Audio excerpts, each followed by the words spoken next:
All right, good evening. Calling the September 5th Building Committee meeting to order. First motion or first item is consent of agenda. Second. So moved. We have a motion by Mrs. Harrington, second by Mr. Cusumano for acceptance of our minutes. Any discussion? Seeing none, all in favor signify by saying aye. Aye. Any opposed? Ayes have it.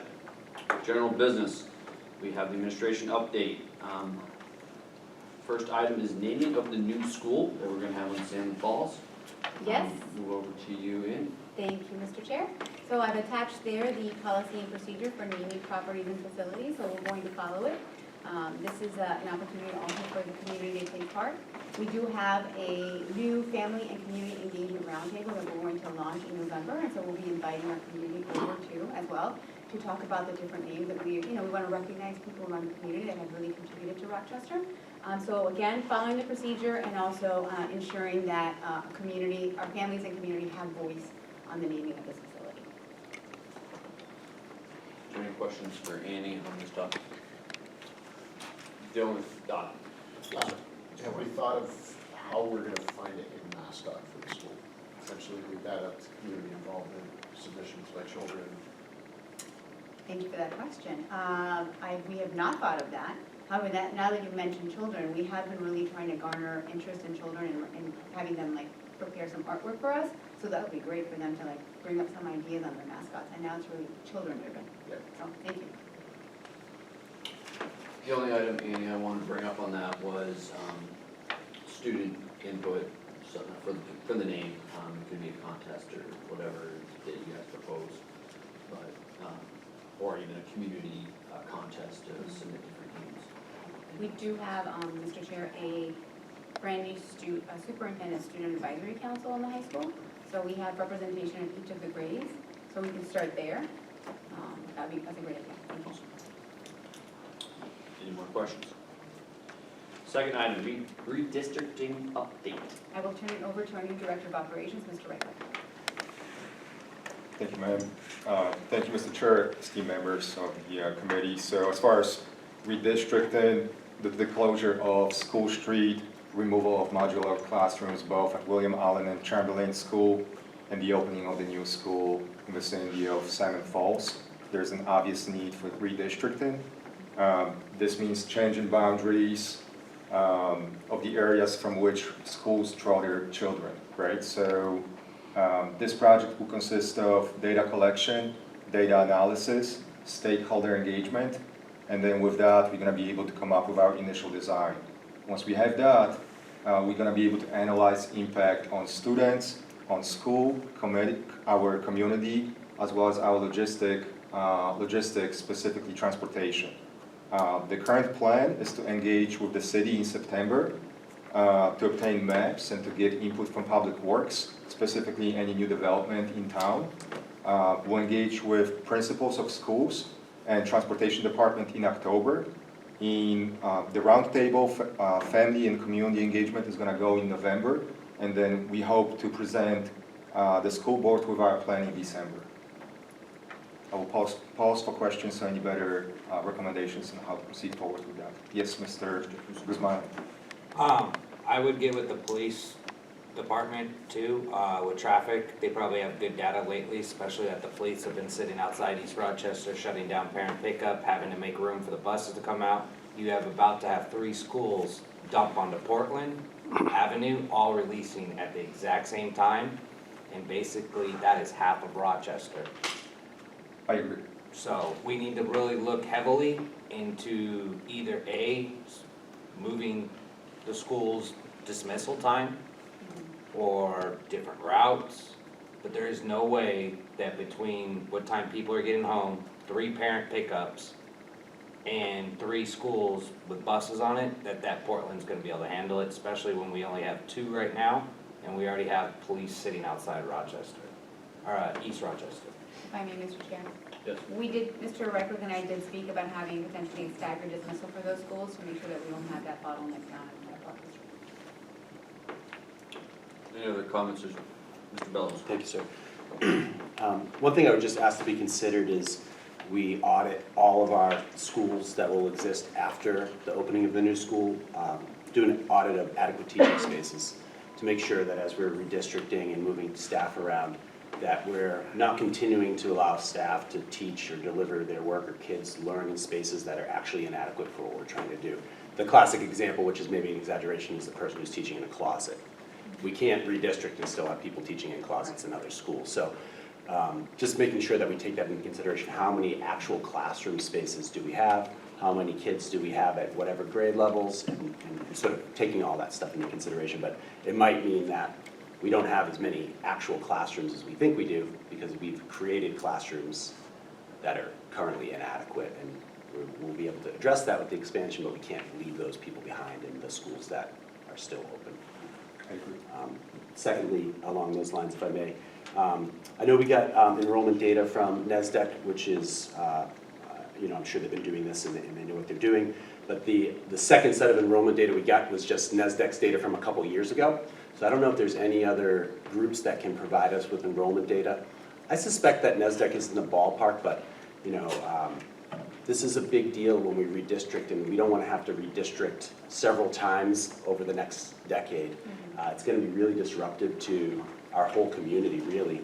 And the outcome will be positive, but you want to minimize the number of times you have to be disruptive. So it's just feeling really solid about if we are seeing decreasing enrollment, how much is it decreasing? How much can we sort of rely on the data? And I think the second opinion will help us get there. Thank you. Thank you. Mrs. Harrington. Thank you. The city in the past has worked with us on the GIS maps, which showed color-coded developments that were currently approved, had contracts approved, and then those that were already online with COs and openings. So that's really helpful in the GIS maps to see what developments have been approved, but which ones are actually in progress. If I may, Mr. Chair. We are meeting with Mr. Kamara, who is really oversees the GIS in September with perfect. Great. Is there anything you want to respond to the comments about? No, thank you. All great input. I appreciate it. Thank you. All right, moving to the next item is facilities project update. I'm assuming we're going to move over first. Welcome to your first official meeting, sir. Welcome to the show. So first item is district window film. Mr. Chair, thank you. So the district window film installation, the cost is $489,236. This was paid by the Safe School Grant called Stronger Connections. As far as the status of that, the project is completed at all schools except for Spalding High School due to scheduling conflicts. The company proposes completing this installation on weekends. The plan is that Spalding High School will be addressed over the course of 3 weekends. The company will manage its own access. Our responsibility is to provide keys and access code, and they will film all windows accessible via six foot ladder. Is there any questions regarding the district window film? So, yes, Mr. Kamara. My only question is if they have is that a standard practice to have contractors in our buildings without a building representative there of some sort? If I may, Mr. Chair. My understanding is that we have to have a custodian in the building. Right. During these So times. as far as handing in key codes and keys, I mean, that's a highly controlled issue. I definitely want at least, a Rochester School Department person overseeing Right. their maneuvering around the schools. In lieu of the keys and the Yeah. lock. Mr. Crucimonos. Also, you might want to have somebody on standby. That alarm's been tricky over the years, and you're going to need PD's going to respond. They're going to need somebody to say what's going on. Probably safe for proactive communication to the police department. Makes sense. Seeing no other hands up, you can move to the next item, district camera upgrades, sir. Okay, thank you, Mr. Chair. So the cost of that project currently is $732,453. This is covered by the Jewel settlement. As far as the status update, we've completed Maple Street School. However, it's not online yet. Schools that are in progress are McClellan School and Middle School, both nearing completion. And the upgrade obviously includes new wiring, new cameras, new switches, new servers. The system is being implemented by A3 Communications Company, and the installation is progressing well. As far as the implementation update, each school will go online as its installation is completed, and the full implementation, excluding Spalding High School and Credo, is expected by this Christmas. We will coordinate mapping and camera placement in these schools with the police chief being present, as well as the school principal and a representative from A3 Communications. And really the next step is, once that's done, monitor that progress update and then transition of that system to our IT department. Is there, Thank you, I have a question. Yes, ma'am. Will the police department be able to access the cameras remotely, or do they not have access to the cameras? I would probably defer that question to the superintendent. Yeah, I'm not sure, but I can find out from Ms. Green. Thank you. Yeah. I was just curious, I don't know. My understanding is no, but, Yeah. and obviously those cameras will not be placed in classrooms, cafeterias, or gymnasiums. I know for a fact that the security police officer inside of the schoolhouse does not have access to those cameras unless he gets permission from the school principal. Mr. Kusumonos? But one of the staff members of our cabinet members, like yourself, will have access, so if there is an incident, you could bring your laptop remote in and give the police anything they want at whatever, at all those schools that we would need to, That's correct? correct. And the school principal should also have access to the same footage. Mr. Bellows, then Mr. Moore. Thank you, sir.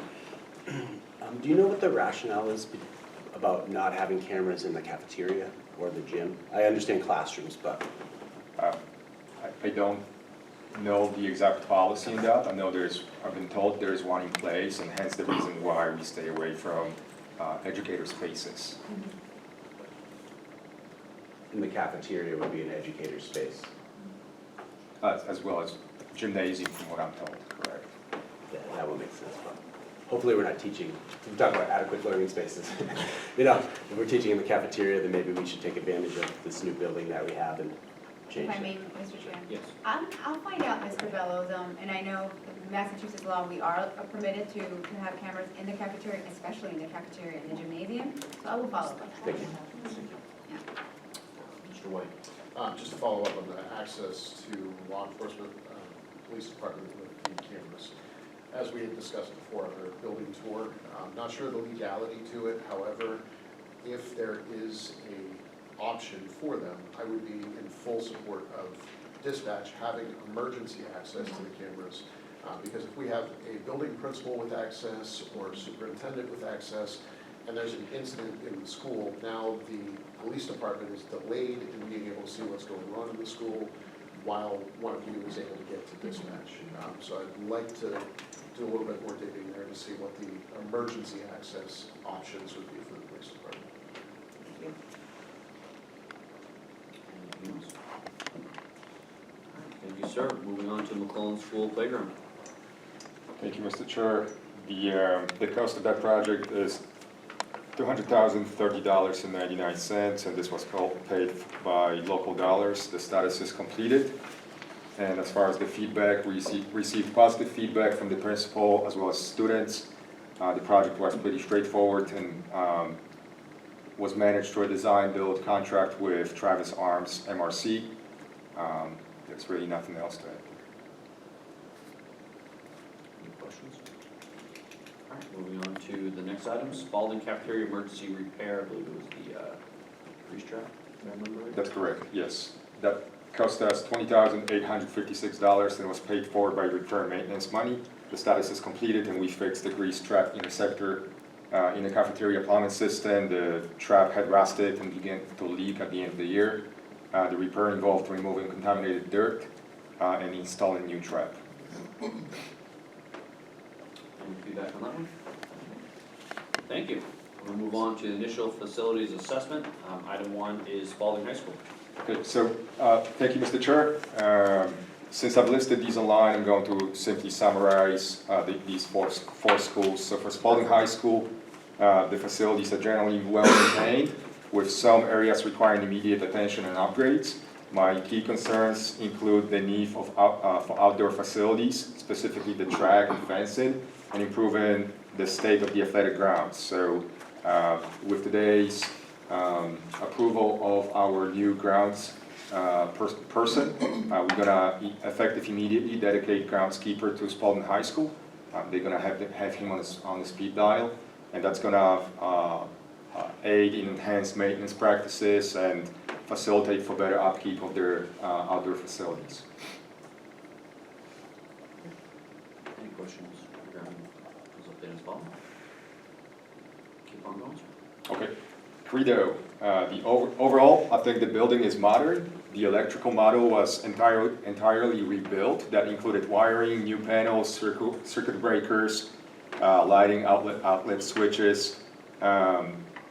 The most installation was done in 2017 and it was commissioned in 2019. Facility is in good condition for another 10 years. That's my initial assessment. And I'm not foreseeing any significant work needed in that schoolhouse in the near future. The electrical, the plumbing, the equipment systems are all in good shape. Anything on that topic from the committee? Seeing none, Chairman of the Street School.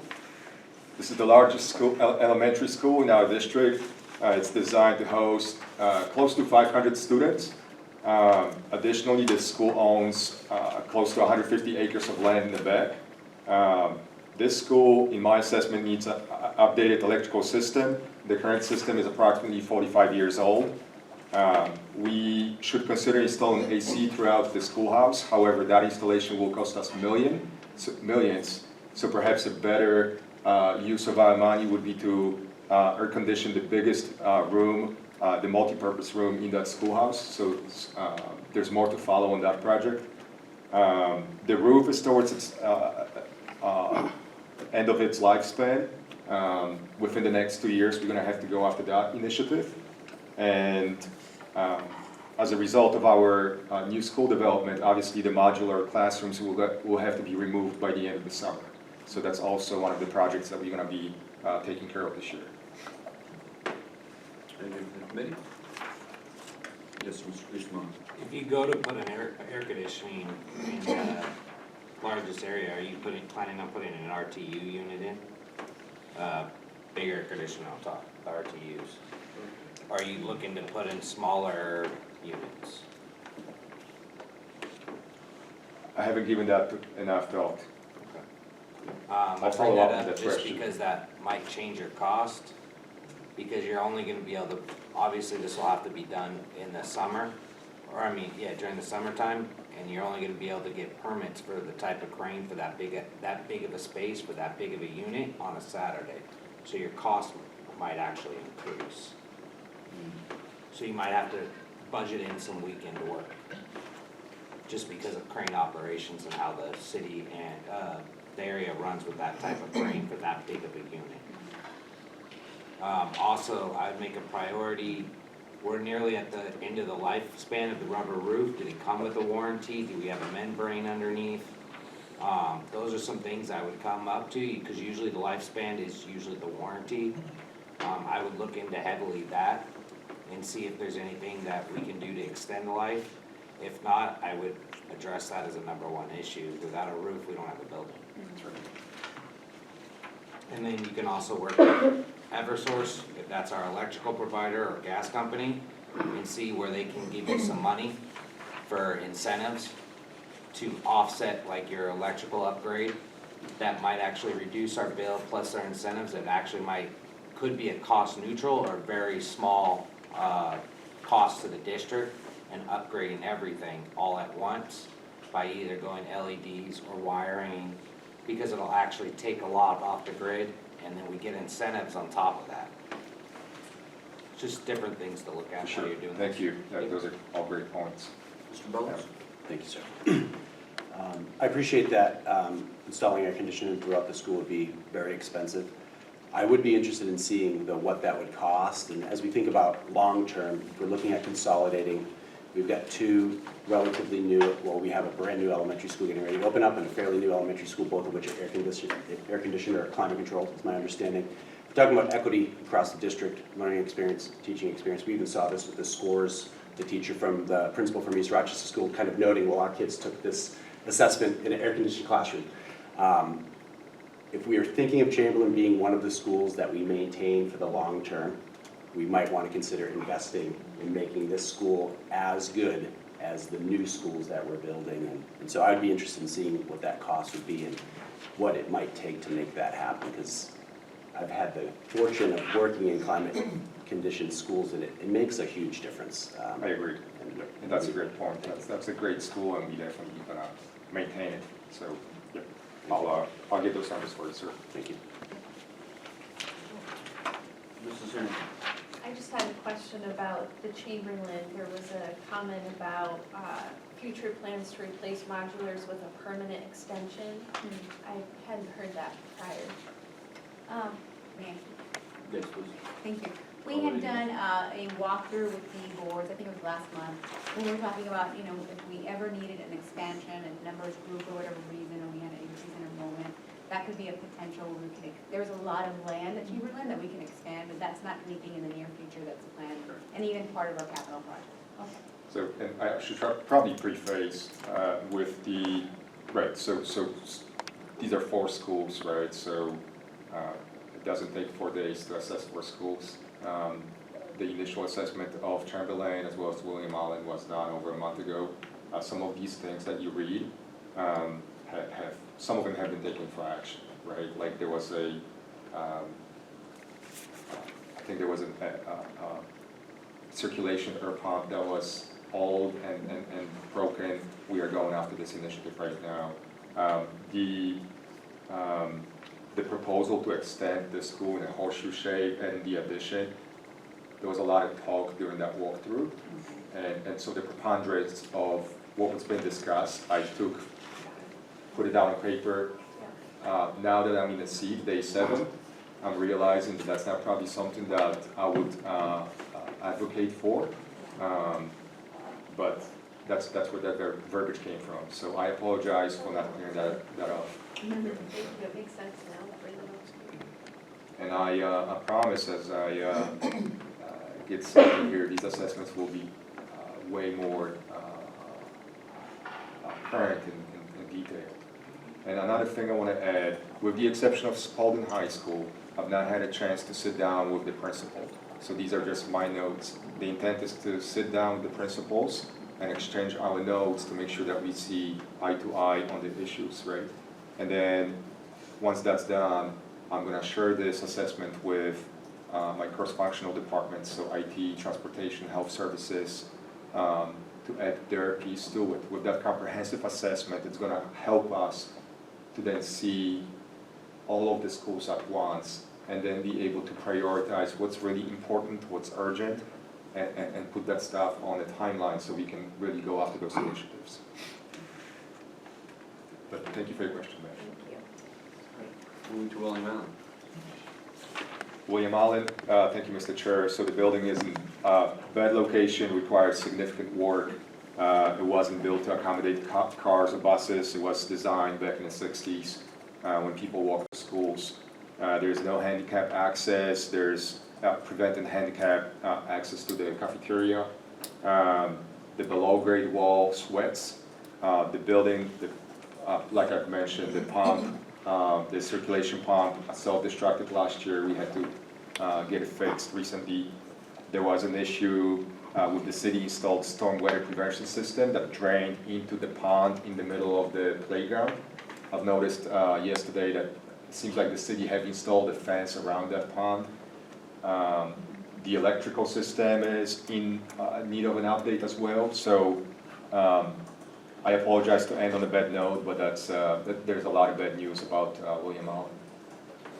And that's just from the work that we've done a month ago, and I think we were all in agreement. So, since we're talking about William Allen, if we received any feedback from the butters, the neighborhood, with school opening this week, with all the construction that's happening in that neighborhood and in that area? No. I have not. Okay, okay. Again, I had some people reach out prior to school starting.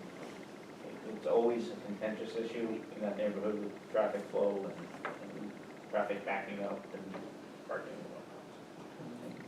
whatnot. Mr. Guzman? Going over everything, you're saying this is probably one of the schools that would need the most attention. Would you mind, I don't know, take the next couple months and do more of a detailed dive and give us a ballpark cost estimate to bring it up to par?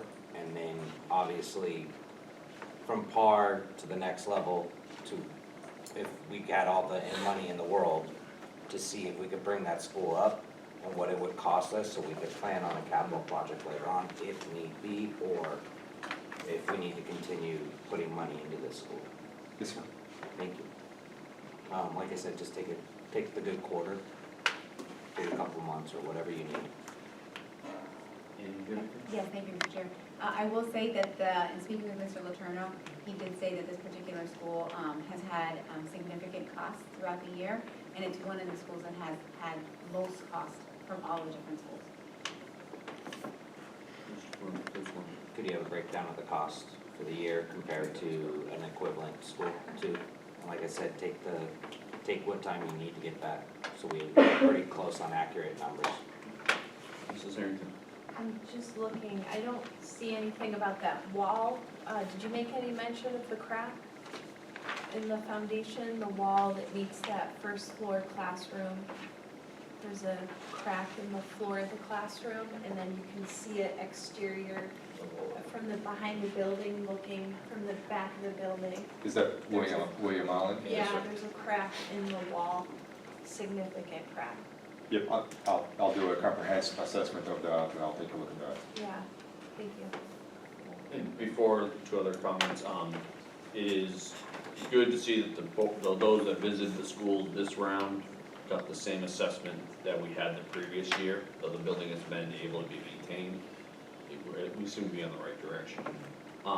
Just change everything as a community member before I go to the non-community members tonight? You had like sign language. Yeah, well, Sure it's what's just, going on. I know. No, I got nothing to say right now. Okay, sounds good. Nick?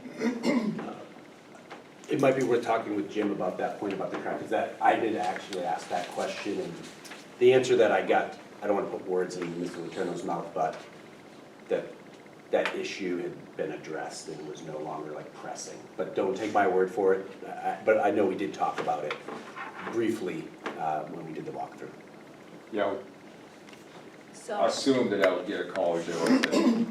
Is that ground floor or secondary the floor? ground floor Ground floor. from the back of the building, an engineer, when the engineer looked at Nancy Loud, Mr.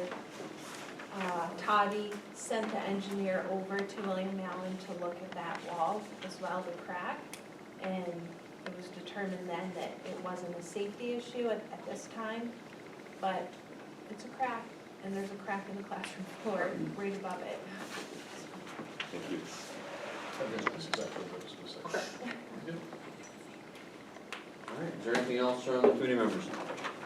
Sounds good. Thank you, sir, for your first report. Thank you, Mr. Chair. Moving on to D, other. I want to make a motion to go into non-public under RSA 91-A 7.3 to quote. Thank you. We have a motion by the public from Mr. Downs, a second by Mr. Cusimano. Any discussion? Seeing none, roll call vote, please. All right, we're out now to item D, others. Anything else in the committee for under other? Seeing none, moving to public comment. Is there anyone from the public like to address the building committee? Yes, very small matter, promise. Okay, members, state your name, address, 5 minutes. Don't make fun of everybody. Thank you very much. My name is Tabitha Davis. I live at 39 Milton Road. I am a resident of Rochester, worked in our district. I had kids in our district, and I have a child in the district. Rezoning. Couple questions. I know you can't answer, but it will be on the next meeting. Number one, when you rezone, obviously the big school on Salmon Falls Road and then East Rochester, that's a big area. and then you get to Chamberlain and all that. When you're rezoning, are you looking at kids that have the IEP 504, anything like that, to separate, to equal out to the schools, because you can't have a certain amount of kids with IEPs, 504s and all that in one classroom? Another thing is you have kids who are autistic and don't like change, and if you switch their school, are they allowed to stay at that school that they were assigned, or do they have to go to the new one? All these are really good questions, and a lot of parents would like to know, especially with people with the IEPs and 504s and all that stuff. Thank you. Seeing no one else from public, we will close public comment. Item F is adjournment. A motion to adjourn. So moved. Second. I have a motion by Mr. Kusmanos, a second by Mrs. Harrington. All in favor say aye. Aye. Any opposed? Ayes have it.